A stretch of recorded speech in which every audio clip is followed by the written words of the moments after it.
Welcome to Face2Face. This is a show about change and about what's next. It's a show that wants to ask questions, peel back the layers of our average everyday experience, and go beyond scratching the surface. We interview amazing people with incredible ideas and stories who have done wild, weird, and wonderful things.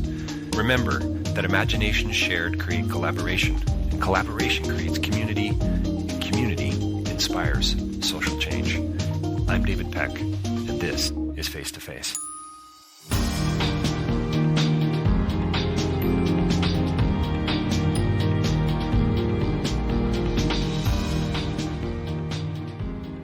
So my next interview is with Peter Albrechtsen, who is the sound designer for the new, well, I think soon to be nominated for an Oscar documentary film, The Cave. It is a beautiful film. It's a compelling film. It's tragic in many ways, and yet it still has a very hopeful story to tell. It's the latest nonfiction effort, actually, from the Oscar-nominated director who made the film Last Man in Aleppo from 2019, Feras Fayyad's the director, but in this case today we get to talk to Peter, and he's the sound designer. And what's fascinating about this conversation is it's all about listening. It really is, and it's about sound as a story teller, and how it helps to create empathy, and how the reason Peter's been nominated for a what's called a Golden Reel Award for the sound design on this.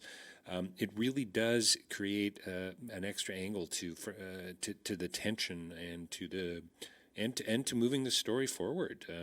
It really, as Peter says, sound is an amazing storyteller. He says that every sound in a film should tell a part of the story, and how even these small sounds, things like in this film, The Cave, for instance, the movement of the wheels on gurneys in this hospital that's underground in Syria, and how it follows this woman, Dr. Amani, and the sound of her shoes, and how they're special. And so these things, how they help to move that story forward, how they help to as Peter says, form a character. So this is a film about history. It's about war. It's about what's going on currently. It's about PTSD. It's about sound. It's about listening. But it really is, once again, about empathy, and about stepping into the shoes of others. And Peter and I have a great chat. He was in Copenhagen. Our connection was good. So listen in, and don't forget davidpecklive.com for more information about my podcasting and my speaking and my writing.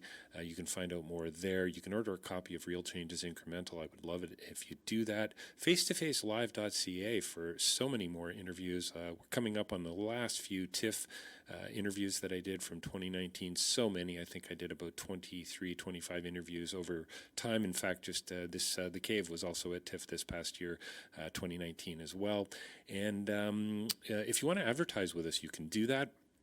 Please let me know. Reach out to us. You can get a hold of us on face2facelive.ca. We've got a newsletter. We have banner ads we can put on the website. We're having several 100,000 unique visits a month now to our website, and we also can advertise for you in the middle of a podcast, and we're hoping to build that out in 2020.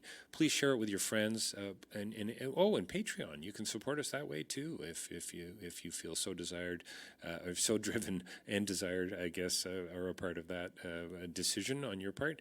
You can get behind us on Patreon, and if you can't do that, I totally get it. Maybe leave us a review on iTunes. We would really appreciate that. It makes all the difference in the world. Share it with your friends. Sign up for our newsletter.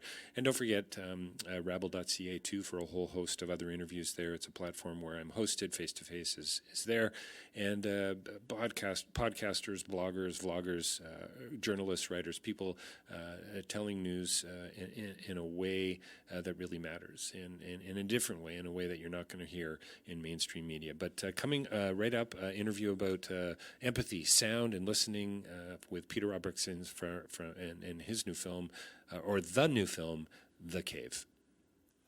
Well, welcome to Face to Face. We are joined by a very special guest here with us today. I think, unfortunately, we aren't face to face because I think it would be a much more interesting interview if I was in Copenhagen alongside of Peter here today on Face to Face. We are joined digitally online by Peter Albrechtsen with us here today to talk about film, story, sound, and the importance of that in the new Oscar, well, not Oscar nominated, I shouldn't say that, but maybe soon to be Oscar nominated film, The Cave. Peter, thanks for your time today.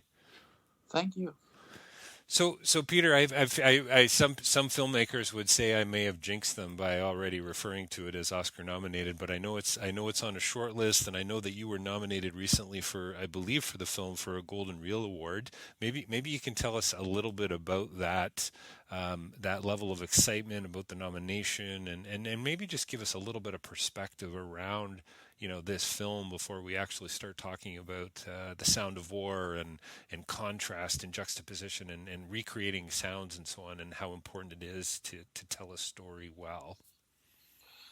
I mean, The Cave is a film about the war in Syria, and it takes place in an underground hospital where actually all the nurses and the leader of the hospital are all women, or mainly women, and it's in that regard, it's telling a really like a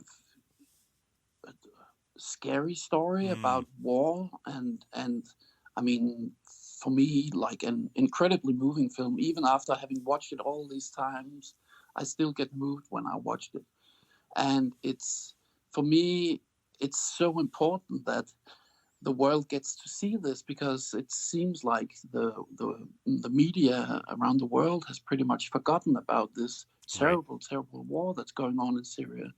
So for me, this whole thing about nominations and awards and so on, the big thing for me about that is that it creates a new focus on this story, and it really highlights this film and what it's about. And it's I think that is incredibly important, and then that's also why it's so important for me to support this film, because I'm very proud of the work that we've done on the film, but I'm also very proud of being part of a film that tells such an important story. Well, first of all, let me just say congratulations on the film, because I too, I couldn't agree with you more. I'm not a journalist, but I've been referred to as a journalist and certainly a storyteller before with my podcast and with Face to Face, trying to get stories out there that either people have forgotten about or are not focusing on quite as much as perhaps maybe they should be. And it is remarkable to see this film, and as you say, so moving, so emotional, so deeply troubling, and yet on a certain level, I did and find it really hopeful. Just that resilience again of the human spirit, and what we are able to kind of stand up against, and Dr. Amani, the focusing on this woman and her story particularly, and just it really does kind of give you hope in the middle of this madness, and to your point, how do we keep focused on these types of stories? How do we get, and not just focus on them for the sake of it, but I think I would imagine that everyone involved in this film, the idea behind it was to move people to action, it would seem to me. Yeah, for me, it's really like it's a film about, I mean, the very worst of humanity, but also the very best of humanity. I'm so incredibly moved by what Amani Ballour is doing, and I had the fortune of meeting her. Actually, we went to Turkey to record some extra voices and her voiceover for the film, and she was just an amazing woman, just so down to earth, and at the same time I mean, such a spiritual, like you just like you have this feeling that you're in together with someone who's just an extraordinary human being and such a lovely human being, and it was really amazing meeting her there. So tell me a little bit about I can imagine.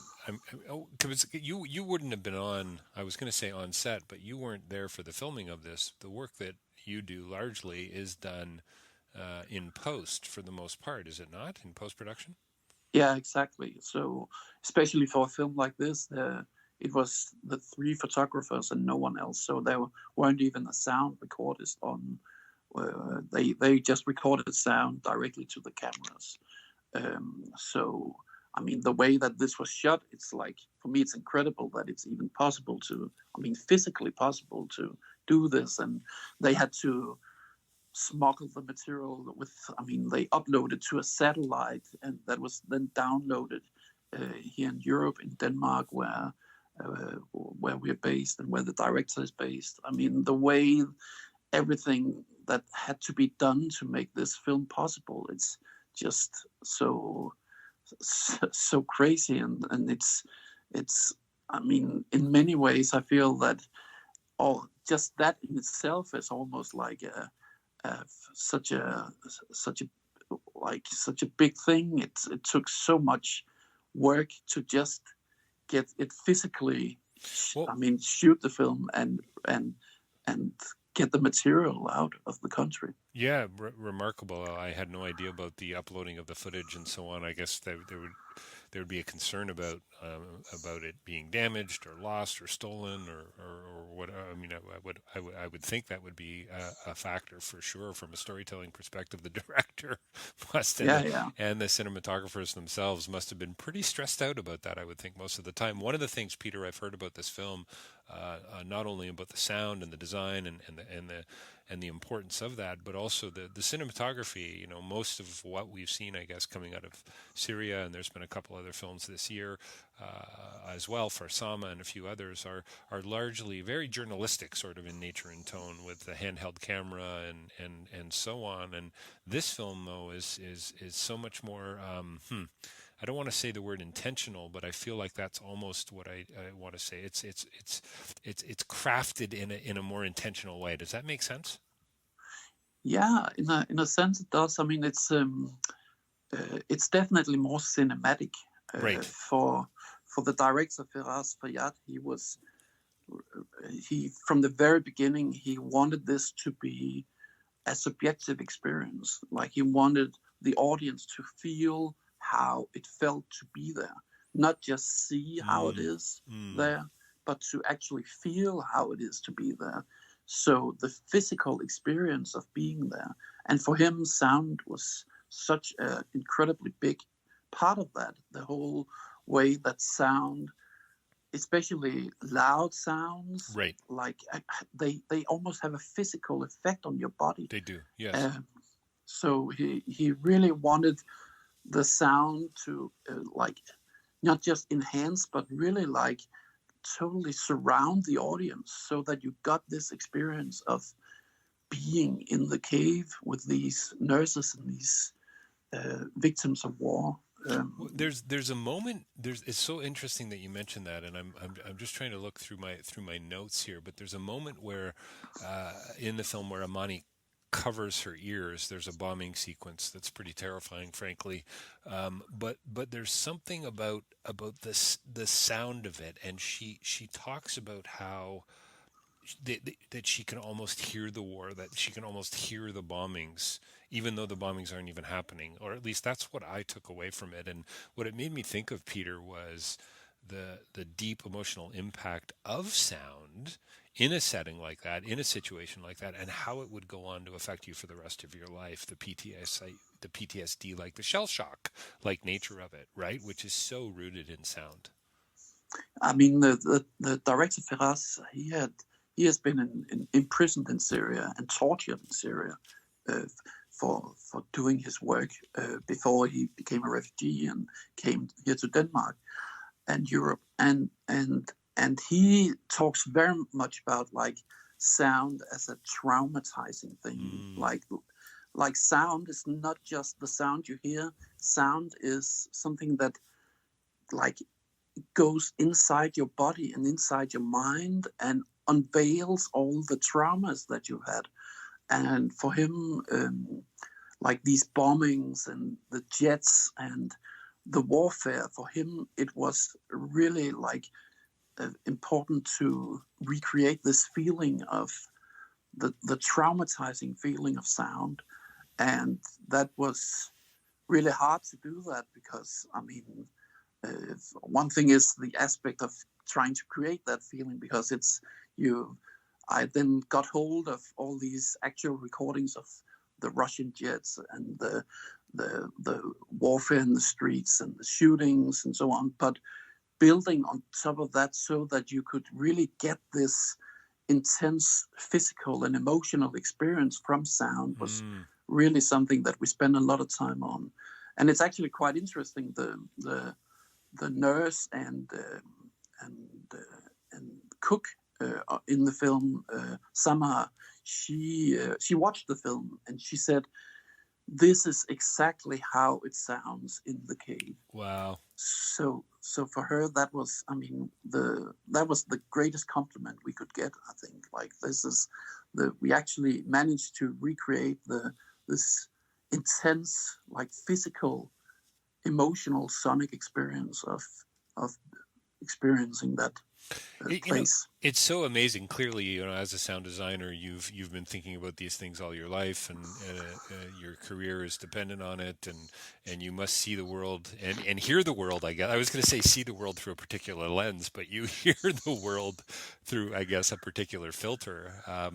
But it's just fascinating to me to think of sound, because typically we don't, we don't think of sound as a way to tell story, but that clearly, without the sound, everything would be different, obviously. I mean, I was struck by so many sequences, by the way, Peter, in the film, not only from a sound, but a filmmaking perspective as well, and the establishing shots of the silence of the city and the dust, and then the incoming rockets and the explosions. And there's something profoundly kind of terrifying about that, as if it would almost be, if you were in the city, if it was silent for too long, and maybe this is what Dr. Amani was suggesting, that she could hear them coming, right? Even when they weren't coming, it was almost as if you were in anticipation, Exactly. Yeah.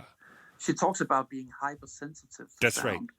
which I think is a really precise description, like that you become so sensitive to sound that it's something that it's almost like you can feel the vibration in the air of sound, and I think that's also what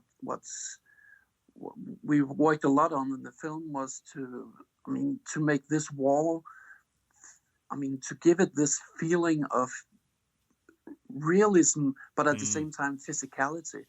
And Right. the thing is that the explosions, for example, in the beginning of the film, it couldn't sound like a big Hollywood action movie, but they had to have a lot of impact. So what we did was really adding on lots of different textures of things blowing up, or small things rattling, and a lot of distortions and stuff like that. Things like that makes the sound makes it seem more powerful, even though it's not just like a big boom. It's more like a rough explosion, and that was also something that was very important for us, that it really had to feel real, and it really had to feel present, and it had to feel visceral. There's something, there's a scene, maybe, I don't know, maybe about 35, 40 minutes into the film where, because it seems like the story is told sort of above ground and below ground, and then I guess in the air as well, I suppose you could say. But they're driving through the streets, and again, quite terrifying. And then there's a scene where a young man is running through the streets with a bowl, and I think it's food in his hands, and it's the machine gun fire in the background, and again, all those sounds, that richness of it, and what was the word you used, that realism and that immediacy. It's so, I guess, just strikes me as so realistic. And again, as the filmmaker wanted to draw us into the moment. Yeah, those recordings are actually from the streets of Syria, in different places where there's a recordist who recorded these sounds. So I've been listening through recordings from the ongoing war in the streets. And it's quite crazy, because the first time that Feras talked about these things, I said to him, well, well, people will never walk around in the street if there's shootings going on like that. And he said, oh, yes, they will, because there's no choice. There's no choice. If you want to kind of get from one point to another point, you have to go through the streets. And as soon as you enter the streets, there will be shootings, there will be bombings. You cannot avoid it.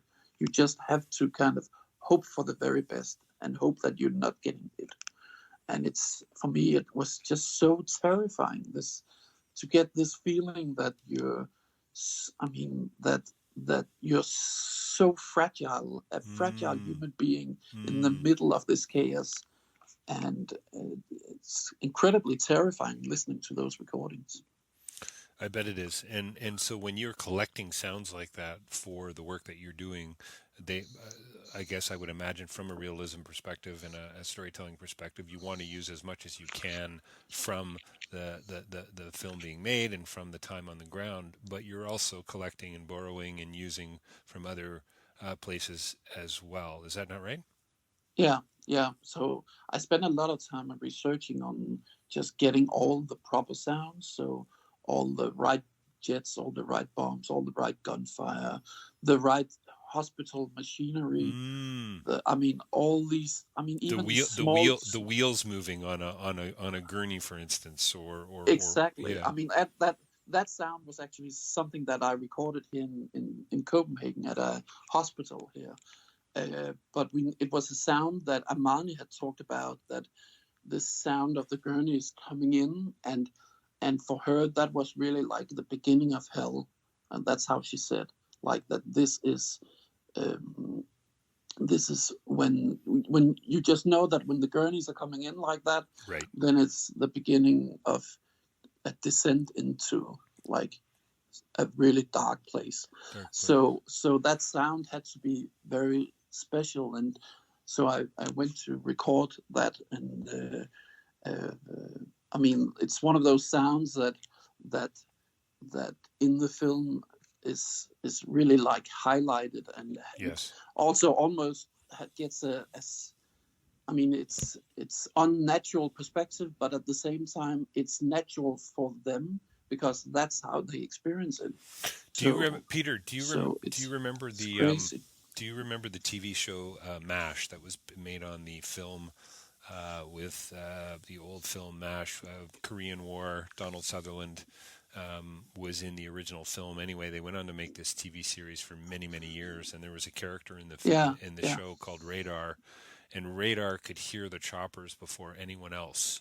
He could hear the helicopters coming to the hospital before anyone else. It was as if he had, his ears were tuned to the noise and no one else could hear it. And then immediately that was incoming wounded, right? Same kind of sort of feeling. And just to the director's comment about the sounds and how it becomes so part of who you are, right? Exactly. I know it from myself also, being a parent. I've got 2 small kids, and you think, okay, isn't like every baby screaming like in the same way? Right. But the way that you tune your ears, then you can hear, that's my child. That's my right. child is screaming right now down in the yard. I have to run down there right now. It's something that hits you in a way that it's beyond something that you can explain. It's beyond logic. But I feel one of the amazing and strong and powerful things about sound is that it hits you in a subconscious way where you cannot really explain it, and it's beyond logic. It's beyond logic. Yeah, it's beautiful. It's powerful, and it evokes so many emotions. I interviewed an Irish woman, Bella Bathurst, recently. In fact, I think it might have been this year or the year before. Perhaps I could send you the interview. But she wrote a book called Sound, and I hadn't forgotten about the interview, but until I was talking with the publicist about setting up our conversation for today, I went back and listened, and she says that so she lost her hearing for about 12 years. So she had her hearing up into her 20s. and she ended up getting some kind of a bizarre medical condition that slowly over time she lost her hearing, but regained it 12 years later. So probably not many people in the world that have this kind of insight into sound and how important it is. And so she says something to the effect that if our eyesight gives you the world, then hearing gives us other people. And I just thought that was just a really kind of not only interesting, but a really beautiful way to look at sound, because it gives us access to others Yeah. in a way that sight doesn't, right? Yeah, of course you get to see, and because she sort of did a bit of a survey and would ask people, if you had a choice to lose your hearing or your sight, which one would you choose? And most people said they'd prefer to lose their hearing over their sight. And I just thought it would be kind of interesting for us to talk a little bit about that access to others through sound, and again from a storytelling perspective, how important it really is, getting to know other people, relationship, community, right? Yeah. It's really, really interesting that how also how much you actually are able to hear. I mean, people sometimes ask me, like, Peter, are your ears better than mine? And Right. and I'm saying, well, they're not, but I think I'm listening more than a lot of other people. I think a big difference is that what often happens is that, I mean, we are hearing things all the time. Even when we are sleeping, we're hearing things. So we're, in that sense, sound is there all the time, but it's very rare that people are really focused on what they're hearing. I mean, it's very rare that people are actually listening.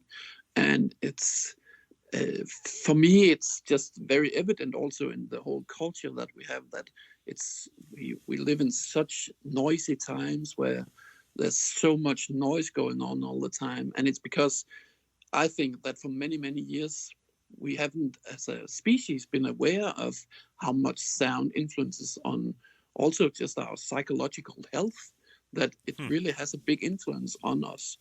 And I really feel that now there's becoming more awareness of it.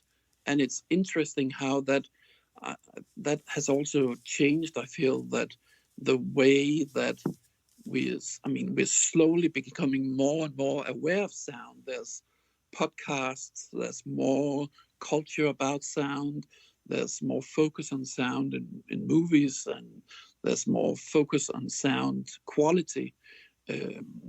But for many years, it's been really degraded into something that was not very important at all. It's interesting, my kids, 12 and 14 years old, we watched for the first time A Christmas Carol, the 1958 version. And, it must kind of make you crazy when you watch a film that isn't done well, that it hasn't been designed well from a sound perspective. And the kids were having a really tough time. Not only was it because of the English accents and the theatrical performances and so on, but clearly it was partially the sound, the way their ears aren't. It's almost as if it's a different kind of language, isn't it? To be able to listen well, is it's as if you have to be in the culture or in the context in order to, I don't know, pick up on the nuances of it. It's funny that people ask you, do you hear better than I do? I think that's a very funny question. I mean, I love it. It's a philosophical question in a way. I mean, maybe it's partially physiological. Maybe you are more sensitive than others, but in a way, you have to be kind of a poet, it seems to me, to do the work that you do. Yeah, definitely. I mean, I feel that sound is very much connected to your emotions. And I feel that very often when I do my work, the more emotional I am, the stronger the work I do. I mean, for me, it's really like something that for a sound to really make an impact on me, it has to connect with something inside of me. Right. And that's also why whenever I do sound for a film, I'm so much into, every sound should tell a story. Wow.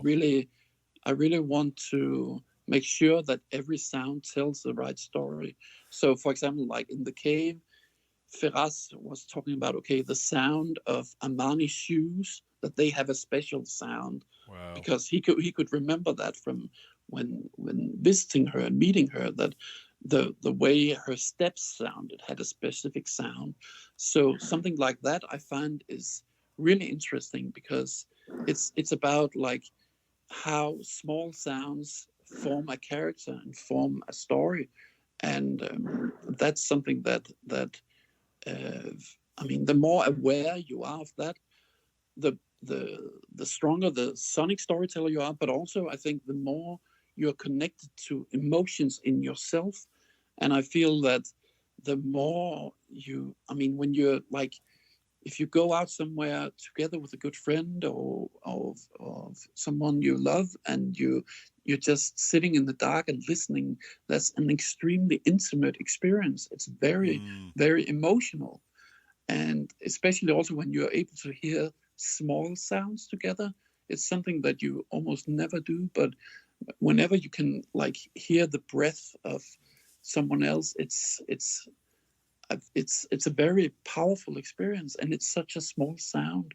And I think all of these things, it's just a way of talking about sound as how emotional and how evocative it can be. Peter, in the film, in the cave, after the chlorine attack, or at least the remnants of it and a portion of it, there's an extended sequence that I would imagine you and Feras talk about a great deal if he was concerned about the sound of Dr. Mani's shoes.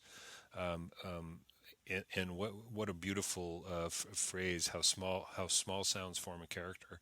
But it seemed to me like that the rest of the film, or the rest of the ambient noises, kind of went quiet, and what we were listening to was the breathing, or at least the attempt of the breathing of the young children who were now struggling through the chlorine and the gas and so on.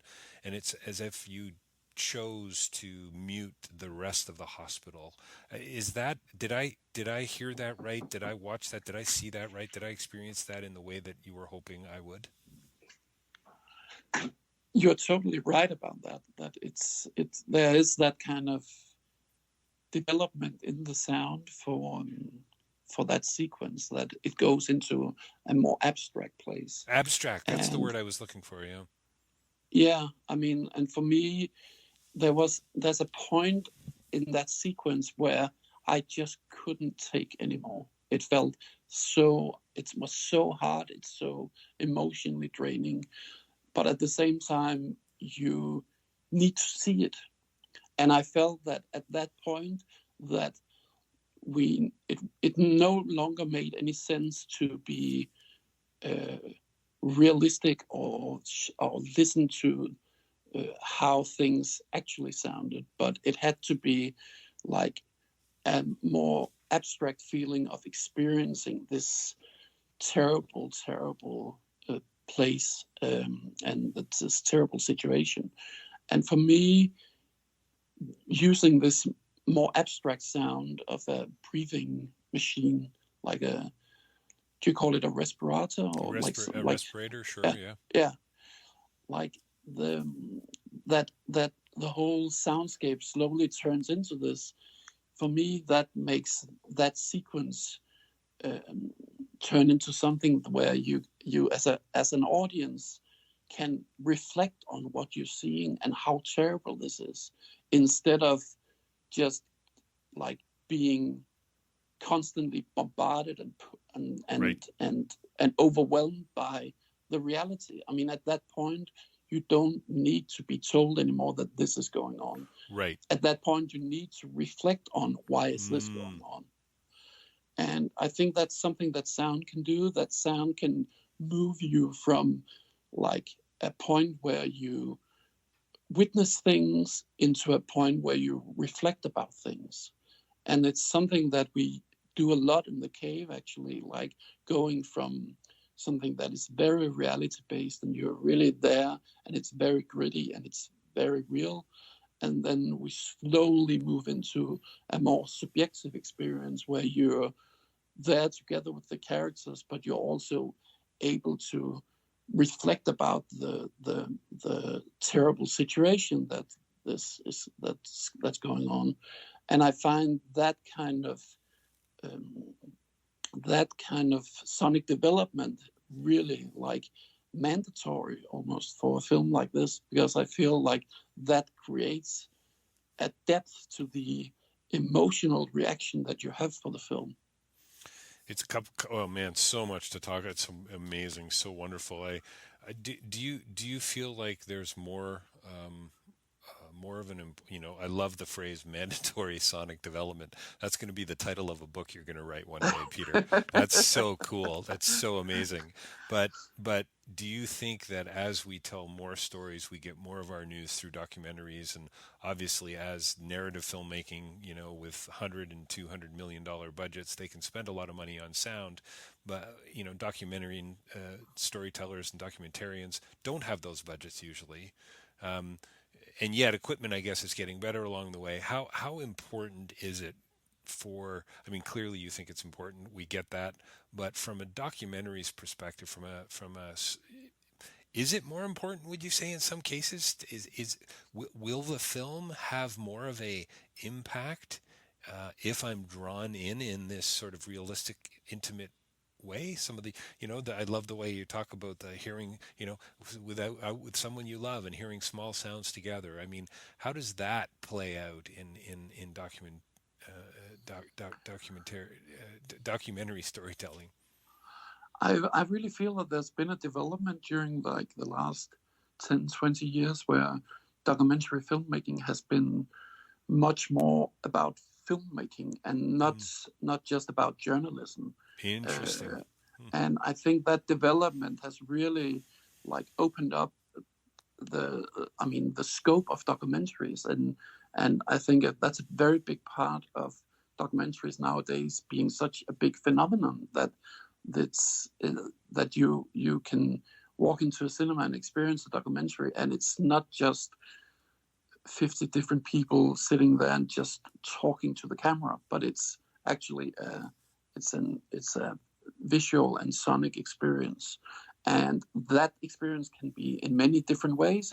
It's not like it all needs to be like subjective or poetic. It can also be rough and ugly. But the thing is that you have to consider what it is how you're telling your story, and that goes for every aspect of the filmmaking, all the way from the camera to the characters to the story to the editing to the sound and to the music, absolutely as well. So all these choices are something that is a very for me something that is becoming more and more important and integral in the storytelling of documentaries, and I really like that development. I think it's amazing. I've always sort of known sound to be important. I'm a product of, I was 11 years old when Star Wars came out in 1977, and the sound and the sounds of Star Wars just were a part of the reason why this film changed my life, right? The realism of it, the laser blasts, the metal on metal, and how much time and effort must have gone into the sound design on that film. And then others, Pi, Saving Private Ryan, Blade Runner. I mean, there's so many. I would love to hear your list too. But a few years ago, I was interviewing. You do, sorry, but you do know that we finished the film at Skywalker Sound. I did know that, and I was hoping you would bring that up. So that's just so cool to me. So we actually had I had breakfast with Ben Bird, who did Star Wars. Oh, you're Star Wars kidding sound me! design one day. Yeah. Oh, that was a lot of fun. Oh, no kidding! That is pretty incredible. I'm getting goosebumps just from that alone. That's pretty amazing. Well, you'll appreciate this, Peter. So a few years ago, I was interviewing Jonas Mekas, incredible. What could you call him? Experimental filmmaker. I'm not even sure he would like that title, by the way. But we had this wonderful time. It was at the Toronto International Film Festival, and it was for a film, I believe, based on a book or a poem that he had written called "I Had Nowhere to Go." And Douglas Gordon was the filmmaker. And so when we were getting the interview set up, I needed to get a screener copy of the film to see before I wasn't going to be able to work out actually seeing it in a theater at TIFF. And the filmmaker, Douglas Gordon, wasn't going to let me do that. And so the publicist and I went back and forth. And then eventually he agreed to me seeing the film on my own if three things. One, I had to turn all the lights out. Two, I had to watch it on the biggest screen I could find. And three, I had to wear a set of headphones. And I just thought that was really fascinating. And as I watched this film, I mean, it's a very abstract film, and it's not for everyone. But there are sequences where I'm watching a dark screen and I am only hearing sounds. And it's just fascinating. And I think for me, I mean, I've always known sound was important. But about 3 years ago, when Douglas Gordon said he wouldn't let me watch his film unless I was wearing a pair of headphones, it was just sort of punctuated in a new way, if that makes any sense. Yeah, it makes total sense. I mean, I think, one of the great things of like a lot of modern filmmakers is that there's really a big awareness about sound, but I also think that some of the greatest like older filmmakers are really like into sound. And just the other day I rewatched some Hitchcock, and Hitchcock was totally into sound. Of course, wrote scripts for sound. Yes. So he wrote down, okay, like this car is parking in the streets of San Francisco in Vertigo, and then you should hear a bell right there, and there should be like a small screech of the car, and I mean, really going into detail, right, which is really amazing. It is amazing.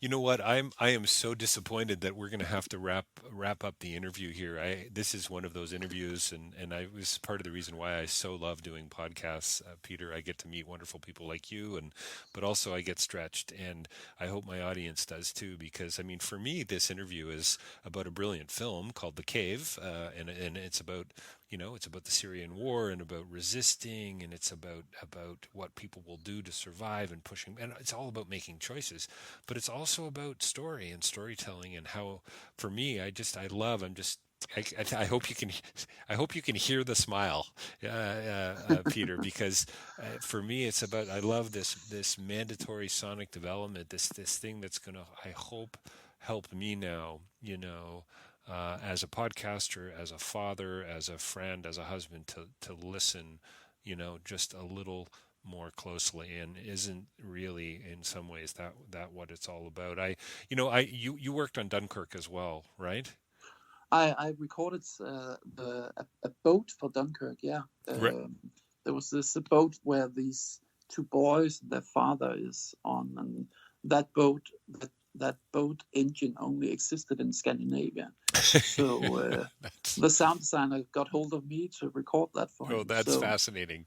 Well, there is a film that uses sound so incredibly well, and I will never forget. I saw that with my son. It was one of the first sort of big films we saw together on screen in IMAX, and that opening gunshot in the film, and I'm sure you know the one I mean, we both jumped out of our seats, and just the feeling like we were there in the streets.